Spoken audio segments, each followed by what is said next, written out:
O'zgidromet 28-iyunda ob-havo qanday bo'lishini ma'lum qildi. Assalomu alaykum aziz muxlis. Agarda bizning kanalimizda mehmon bo'lsangiz, bizga obuna bo'lishni unutmang. O'zgidromet 28-iyun shanba kuni uchun ob-havo prognozini e'lon qildi. Unga ko'ra Toshkent shahrida havo biroz bulutli bo'ladi, yog'ingarchilik kutilmaydi. Harorat kechasi 21-23 daraja, kunduzi esa 35-37 daraja iliq bo'ladi. Qoraqalpog'iston Respublikasi hamda Xorazm viloyatida havo biroz bulutli bo'ladi. Ba'zi joylarda o'zgaruvchan bo'ladi. Yog'ingarchilik kutilmaydi. Harorat kechasi 18-23, kunduzi esa 30-35 daraja iliq bo'ladi. Buxoro va Navoiy viloyatlarida havo biroz bulutli bo'ladi. Ba'zi joylarda o'zgaruvchan bo'ladi. Yog'ingarchilik kutilmaydi. Harorat kechasi 20-25, kunduzi esa 33-38 daraja iliq bo'ladi.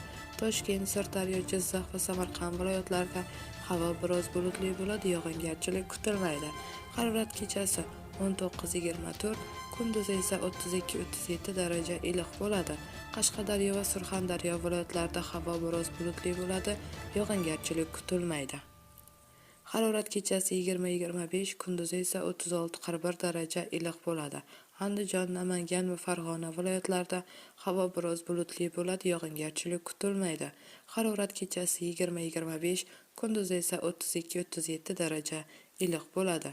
Bu xabarni barcha do'stlarimizga jo'natib qo'yamiz hamda videomiz ostida bir dona like tugmasini bosishni unutmaymiz.